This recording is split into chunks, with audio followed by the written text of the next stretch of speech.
Hey guys, Huzzy here bringing you another video. Now, welcome back to the A to Z challenge. We're playing Lillia, and this, I will say, is a POV commentary. So I don't know if I've done a POV commentary yet in this series. You'll kind of get probably why it becomes a POV commentary, but also why, sometimes I've just gone, I'll just play another game of Lillia. I didn't want to do that because this game really highlights the good things about the champion, but also even the negative as well. The negative of Lillia, we'll get it straight out there, is her power in the early game isn't that powerful. She's not an early game champion. She's a ramping up, item reliant carry jungler. And it does take time for her to kind of get going. And if your laners are a little bit impatient, it can be a bit rough. And that, spoiler alert, that's what happens a bit this game. I think from memory, our Kayle and Quinn really struggled this game. And it was a bit like, eh. So it wasn't looking too good, but when you get your ramping on, Lillia is very scary. Now, it is worth mentioning, just to kind of say about the A to Z series, we're about to get into uploading another block of recording. We had a little bit, and, I may as well say it in this POV commentary because we can kind of set things right.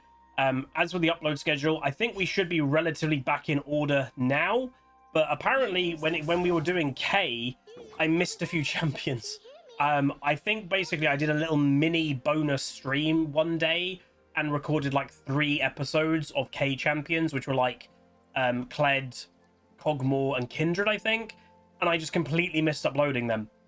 So that's where we had to go back a little bit, upload those 3, and now we can continue back in L, and then I think moving on to M and stuff like that. So hopefully you guys are enjoying the series. Again, any suggestions, please do give them in the comments down below. Again, suggestions are always a good thing.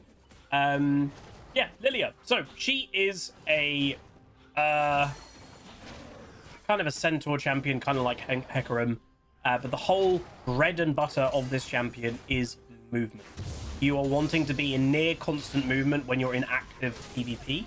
Even when you're doing PvE, you should more or less be in movement. Her Q is the big kind of swivel thing that you're seeing every now and then. That is a bigger part of her damage because when you're landing those Qs, you're actually gaining movement speed.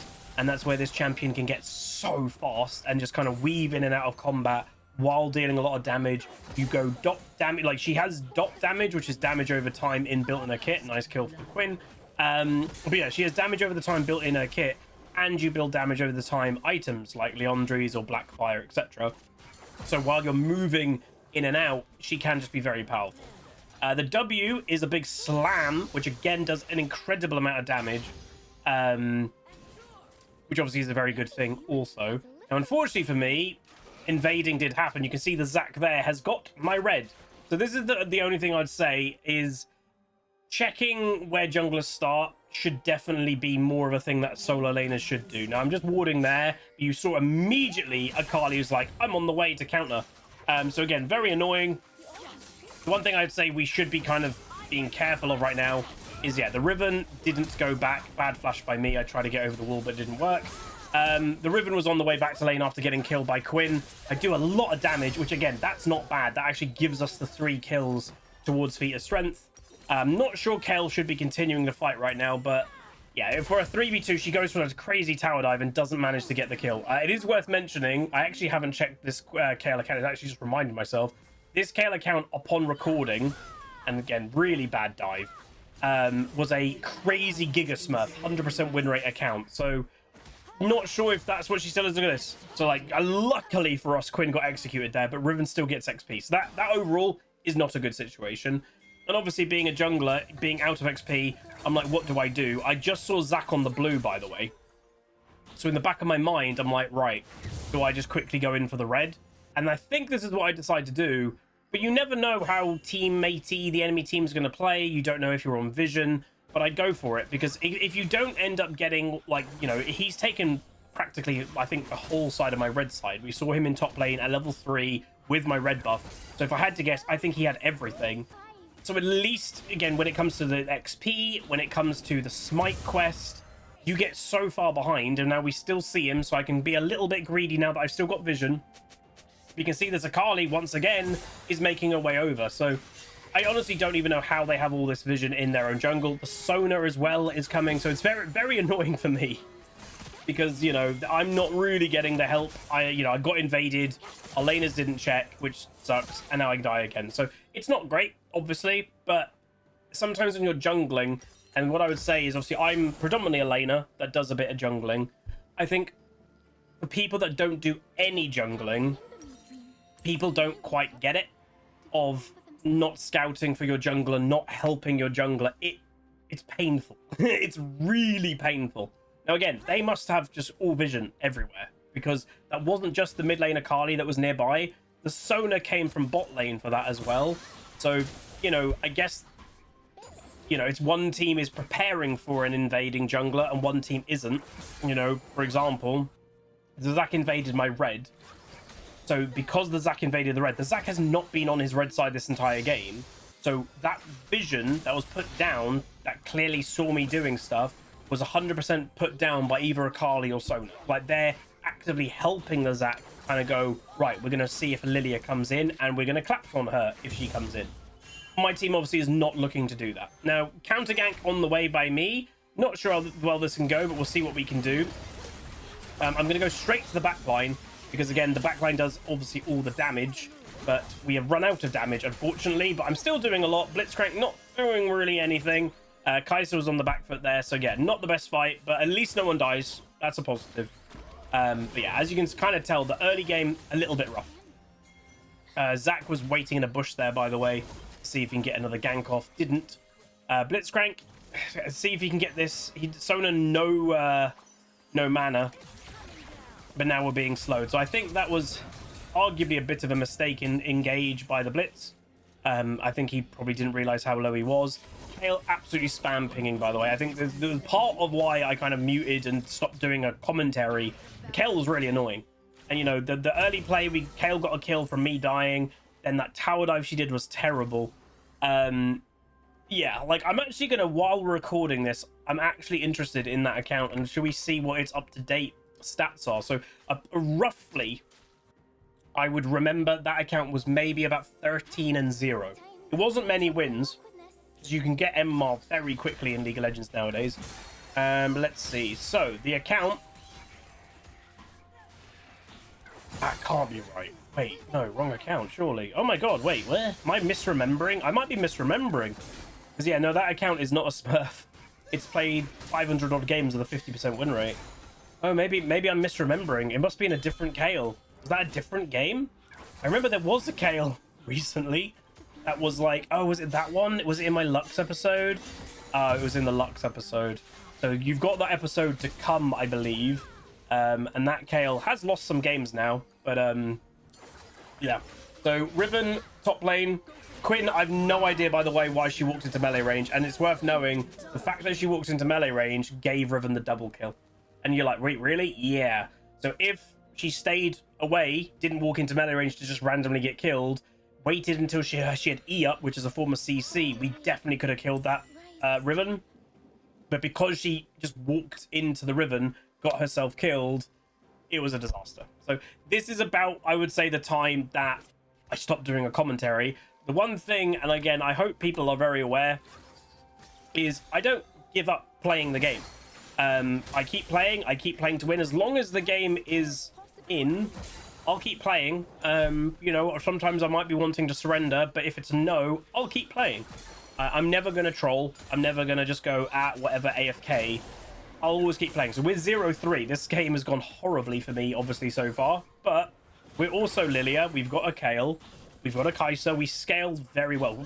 Quinn is overpowered right now as a champion. So there's always a chance to win. It's a very rough early game, though. And again, it's sometimes the feeling of a game is pretty rough. It compounds a bit more when, you know, we're not getting a lot of help. We've tried, you know, we got invaded by the Zac. He stole our jungle. I do the like go and steal his. Oh, the enemy team collapses on me. It does feel a little bit rough sometimes, but you know, we'll see what we can do. So we're on our way to gank bot lane.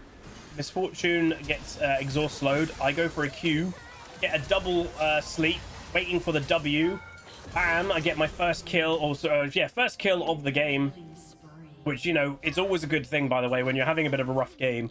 Just getting on the board, it can do you a world of good. It truly can. And that's sometimes what I would say is, if you've got a teammate that's having a rough game, And, you know, if you're doing okay, but you could give them one kill, it is sometimes, even if you think you're a better carry than them, it is sometimes genuinely worth giving them that one kill. Because that can just do everything. It can reset their mental. It can put them in a good mood. So that's what I would say. So Zach obviously did gank top lane. He's still top lane. Riven's waiting in a bush. So again, Riven is clearly in, like, as a champion in the overpowered category at the moment. I would say Quinn's a stronger champion though in pure solo queue prowess right now. I'm going for another invade, by the way. You know, hopefully we don't get deja vu. But my bot lane doing an okay trade. Kai'Sa got the kill where Sona got the other one, but then Misfortune does get the 2v2 kill, unfortunately. Obviously, in the back of my mind, I am like, ooh, Misfortune's quite low. Could I do anything? It's very unlikely, but we'll see. If I hit the E, she might die, but again, it is unlikely. We'll see if I can do anything. Throw the E, you know, you never know, but she was probably basing in like the little area safe in the tower. Kayle ulti. Again, this is where the Kayle got a bit, I remember, greedy, that she was walking forward with her ulti, just surviving. Just walk away. Sometimes you just should literally just survive, walk away. Riven is now on a rampage. Kayle doesn't base yet. Akali ults through. And now, yeah, this is a bit of an interesting fight. At least my bot lane has made it really good Blitzcrank E. Really good Blitzcrank hook as well. So that was really good by him. And that will pick up the kill on Zach on Kai'Sa. Another E by him. We know Sona already used ultimate. Bam! Another kill by me. So the Sona is struggling. Again, obviously, I don't personally rate Sona that heavily in solo queue. She's too squishy to be a big threat. Yes, she scales well, but oh god. Any champion that you could basically sneeze and she dies in the early game, I just don't think is going to be a consistent good thing to climb solo queue with. You know, and I know people hate me saying it sometimes, but Seraphine to me is just a better option. She is very similar, does very similar things, is not as squishy. You know, it's so common nowadays that Sona mains rush Seraph's first item because they can't survive otherwise. They literally don't rush a support item. They rush an item that gives them a shield to try and survive the game. That says quite a lot. Anyway, we get our base and we get our first item. So you can kind of see the game is starting to go a bit better for me. And to be honest, the start was pretty damn terrible, so it couldn't have got much worse. But we're seeing what we can do. And again, this is what I've sometimes spoke about. You know, if I gave up, then, you know, game over. I managed to get a help there on the Sona. Zach's made his way. He stopped me mid-air, by the way, there. That was kind of unlucky. But we're seeing what we can do. Landing on my dot damage. I don't know, honestly, why Zach kind of engaged. And he also, by the way, look at that greediness. He re-engaged himself there. Absolutely craziness there. I get the kill, and now I can run down the Misfortune, dodge to the right. Again, remember my incredible good movement speed. Again, she clearly doesn't have vision. Oh, that would have got me the kill, by the way. The Blitzcrank kind of trolled me there, but I do manage to pick up the kill, and now I'm on a rampage. Kai'Sa didn't really move for the fight in time. She was making her way a bit too late, but we managed to win the fight overall. So that's pretty good going. I am thinking, can I do Dragon? If Kai'Sa does help, it would help. If Kai'Sa would help, it would help, which is true. Obviously, yeah, Riven getting another kill on Quinn. This Quinn is really struggling. And to be fair, like, excuse me, my cold is still bad. But yeah, the double kill up in top lane obviously massively helped the Riven. But it still was Quinn's misplay. Like, she walked into melee range to something she just should have stayed away from, wait for the E, use the CC, and we would have got the kill. So, you know, I feel bad for her, but she kind of did it to herself. If she played well, Riven wouldn't have got that double kill at all. The enemy team does pick up First Blood Tower in top lane. I believe Feat of Strength is still on the table, because I think we got the first of 3 kills. So, it is still open to now objectives is the target. Zac, obviously nice kill by Quinn. Again, her damage is bonkers. But Zac did get the grubs. I think I got something, or maybe I didn't. I don't even remember. Enemy team, though, grouping up does get caught out. Again, Riven arriving too late. And that is obviously one of the major things of Quinn, is she'll get to a fight probably first, 9 times out of 10 compared to the opponent top laner. That is what Quinn is very good at doing. Riven going for it. I'm going to land my E. I do land it. I don't have ulti, but a bit of damage is never a bad thing. And just to know the presence of... Oh, Lillia's here too. Right, I won't go aggressive. It's, you know, it's the numbers that put it in ahead, and the Riven shouldn't really keep going forward. So I find the Riven terrible Sona ultimate. So again, by the way, she has her Seraph, which I still find weird. I do want this dragon because, again, Rift Herald is coming up in 16 seconds. So it's going to be, you can see I'm pinging. We need, oh no, we need 3 epic monster kills in a row for us to get Theater Strength. They're engaging on the Kale who has ulti. I'm going to finish off the dragon and then turn for the fight and see if we can do anything. I'm like, we should be looking for a fight here, lads. Unfortunately, I don't think they realized in time that we could have probably fought that a bit better. There is a full jungle clear available, but you know, the thing with jungling, you've got to be very fluid with what you can do at any given time. So I'm going to continue the jungle clears. We're like, oh, maybe you was focusing, you know, Rift Herald. Yes, ish. I want to keep jungle clearing. I don't want to force a Rift Herald when it's a bad one, but I need to be in the area. If I went over to blue buff and the enemy team starts Rift Herald, I am nowhere near they're going to get it. I need to be roughly nearby just in case. Now, again, they might be doing it. I am fighting, and I nearly got that steal, by the way. That, for a bit of a surprise of like, oh my god, I'm being yeeted over, that was actually quite close. It was genuinely pretty close. So the enemy team is hunting me down. We'll see what we can do. Zac ultimate, but yeah, there's only so much I can do. Get outnumbered. I think I got ignited. Yeah, Riven ignited me in the top left, you can see, which was unnecessary. But yeah, it was a little bit alone. Obviously, it's not, you know, the enemy team is working together. The Sona is prioritizing teamwork, where my Blitzcrank is not roaming or anything like that. They killed Misfortune bot lane, so at least they gain a positive. It was very unlikely I was going to manage to get that steal, let's be honest. It would have been great if I could. She misses the Q, does the Quinn, so again that kind of opens her up. And again, it opens her up to potential death. But it also, if she hit the Q, that could have been a dead Riven. And to be honest, the Riven overplayed. Again, Riven is in that category of champion, which is kind of like Trindamirs, Yasuo's, Yone's. They are like the hero archetype type of player, and their biggest enemy, they're all very powerful champions, the biggest enemy is themselves. They overplay. They overplay so much that they force themselves into quite bad mistakes. So far this game, we've had to kind of try and bring this game back. Some good team play, like the Blitzcrank, when we had fights with him and good hooks, that really was helpful. But so far, I would still say, like, we haven't really worked that well together as a team. Hopefully when it comes together, hopefully when we start working together and grouping, we can pull this game quite well, you know, back in our way. Misfortune in our territory, which is a bit bizarre. But obviously on the way, as I said, she does make her way over quite easily for kills. And she is on a killing spree, believe it or not. Again, Quinn is a very overpowered champion right now. So I'm not completely shocked. Zac going for an insane engage, by the way. Unfortunately, Riven is here. Like, again, it's a bit of a fiesta of a game, it is worth knowing. But the enemy team is grouping at 17 minutes into the game, which is just a bit weird. So we are having a mediocre fight. Hale did not use her ultimate at all, and she died. And we do end up going down near enough, and Ace Blitzcrank survives. But yeah, it's not great. It's just the enemy team is working together. They're constantly grouping in times you wouldn't expect. Like, would I expect a Riven to group right now? No. Like, that would never happen in Master. There is no... Dragon is 2 minutes away. Adakan is 2 minutes away.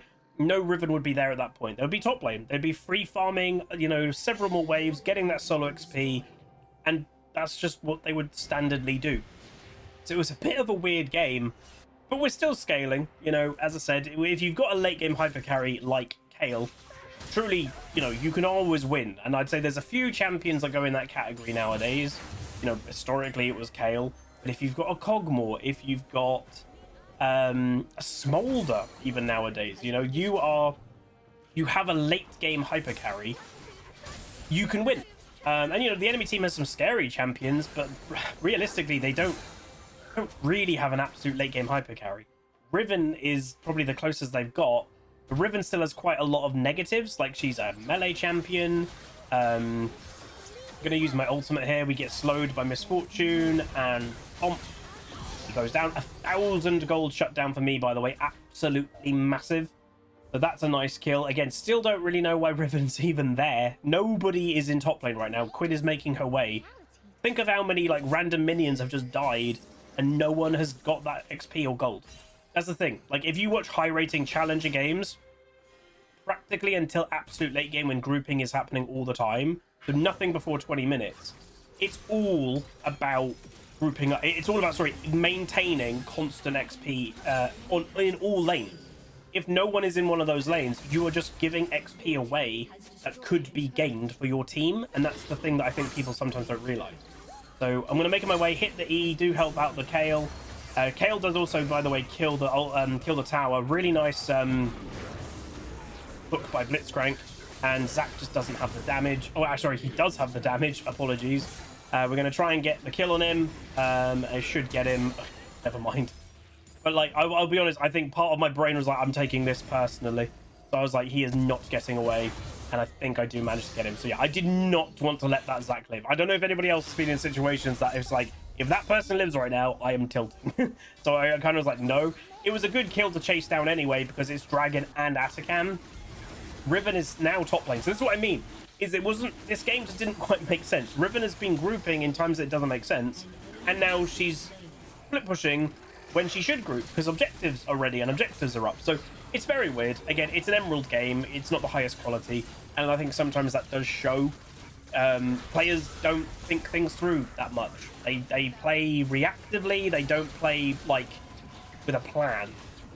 And honestly, if you're watching this and you're wanting to climb, having a plan 9 times out of 10 in solo queue, honestly, will help you a lot.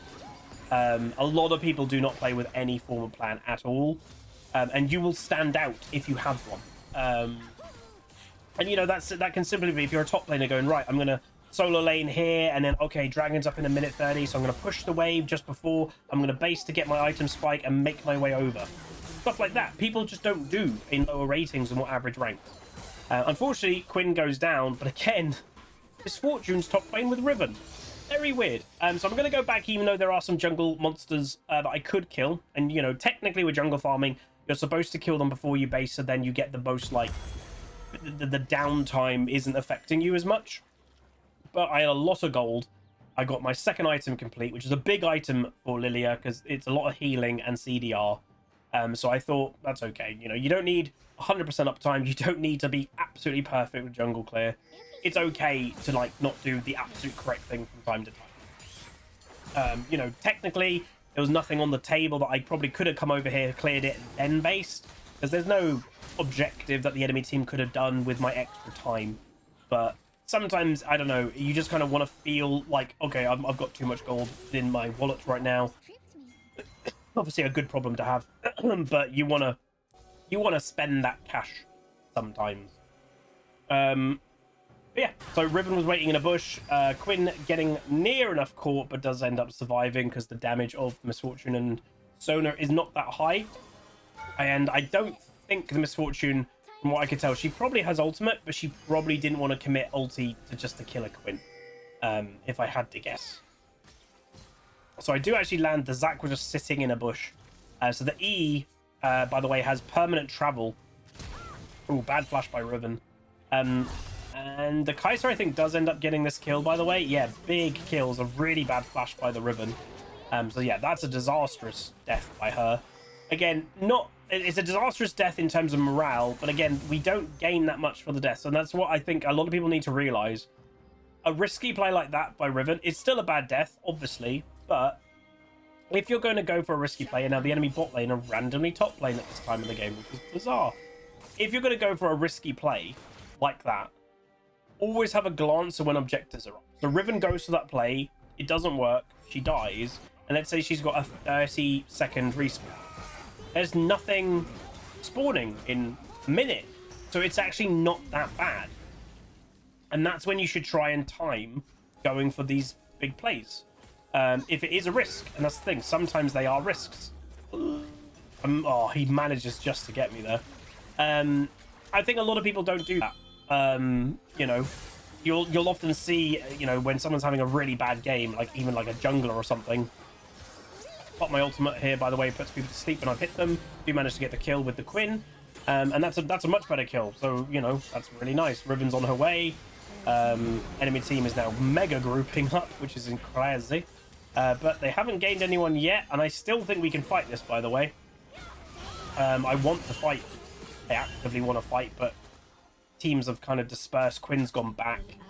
Kayle died in bot lane without using her ulti again. So again, remember, this was the Kayle, again, not the crazy smurf that I was misremembering. This was a spam pinger, with also making quite big misplays. So quite often, they're the type of people that will make quite big mistakes, unironically.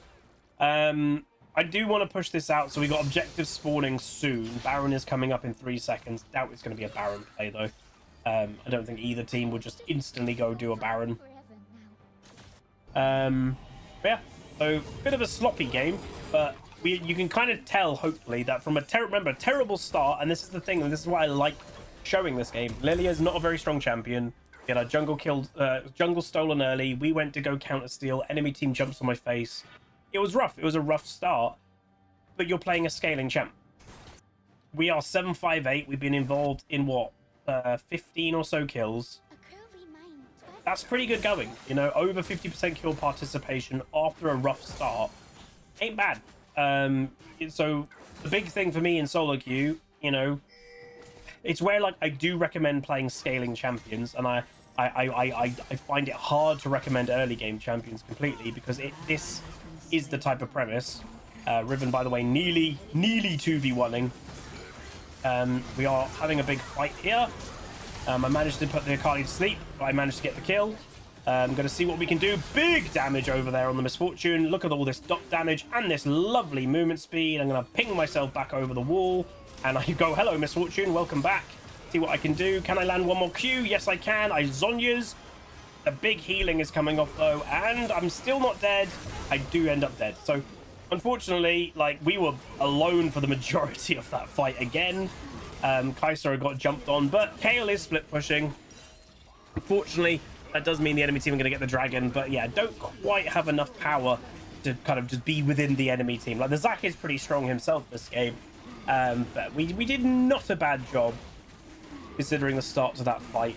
And remember, we were outnumbered because we had 2 people top lane that Riven traded 1-for-1, even though they outnumbered her. But Kayle is level 16, but we do need this Kayle to start grouping. That's the whole thing. You can kind of give, you know, say it's okay for Kayle to be mega split push pre-level 16, because that's why they're mega split pushing, because, you know, they're trying to get to level 16. So, respawn, Kayle's overstayed and ends up dead, which is not good, because Baron is now on the table. So a long death like that, 46-7 seconds timer, we've all now respawned, enemy team's all alive. They're pretty bad deaths. So again, it's a lot of mistakes this game. And what I would say is all our team has to realistically do is work together. Work together as a team. Riven and Kai'Sa now gets, by the way, caught as well. So again, bit of a nightmare. But yeah, work together is what I would say we need to do, and it's what we're not doing at all. Quinn now is also getting caught.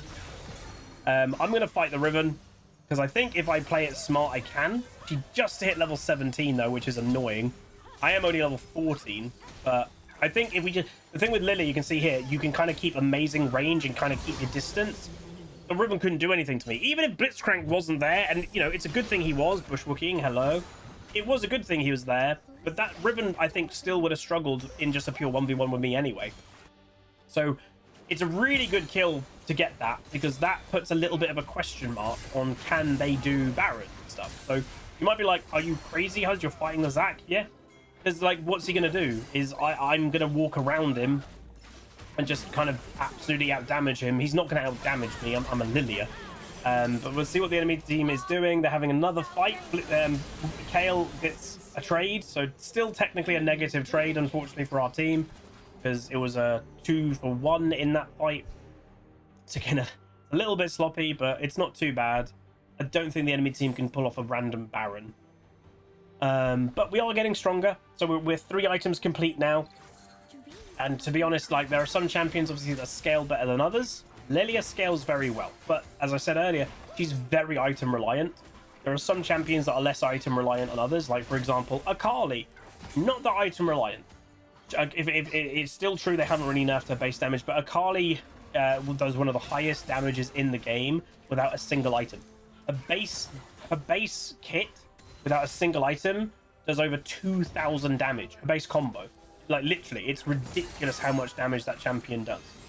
I don't know why it's that high without any items, because it is.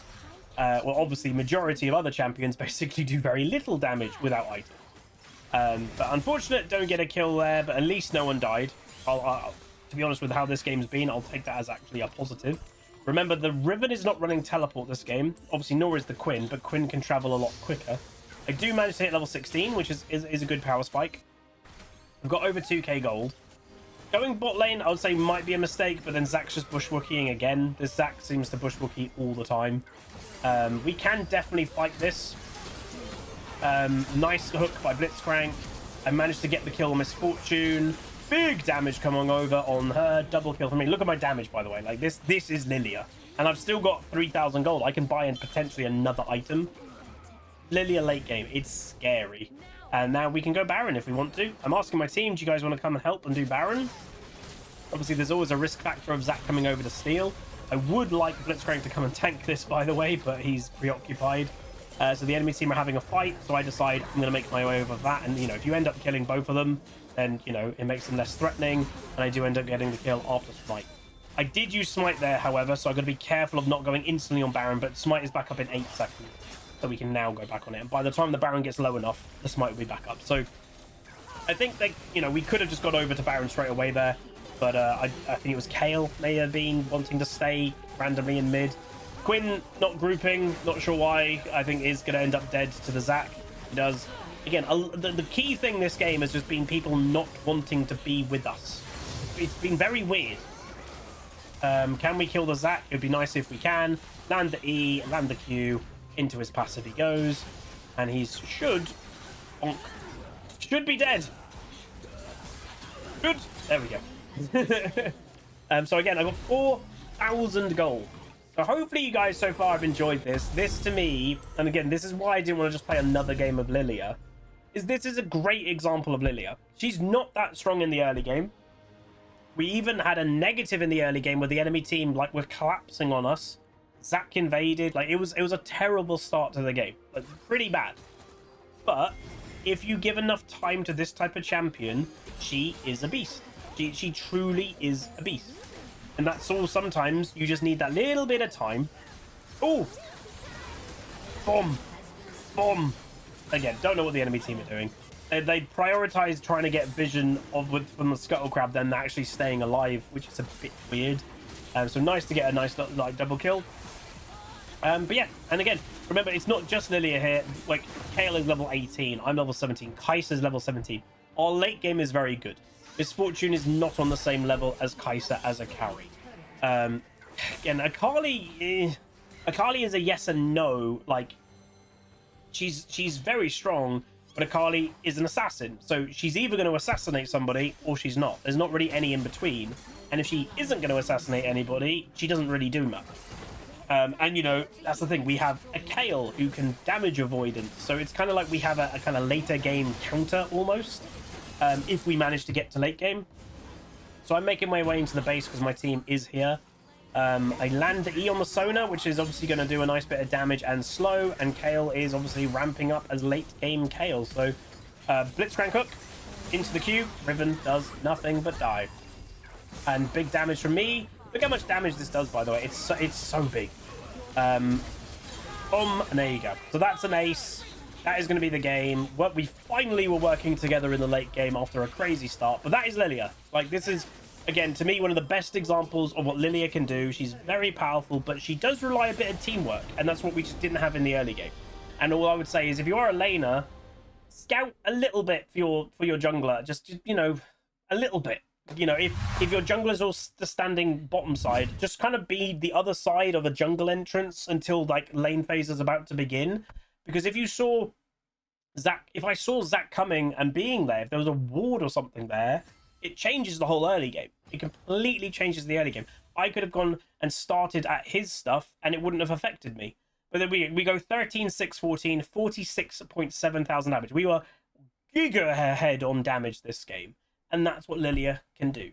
Very powerful. You know, Kai'Sa all the way at 21,000 damage. Very low damage.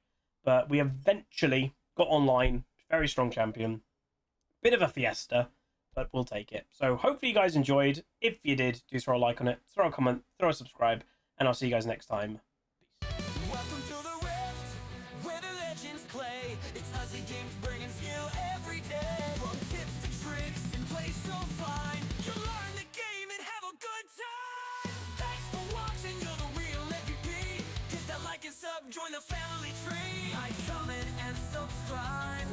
Keep the Huzzy dream alive. Tune in on Twitch, it's the place to be.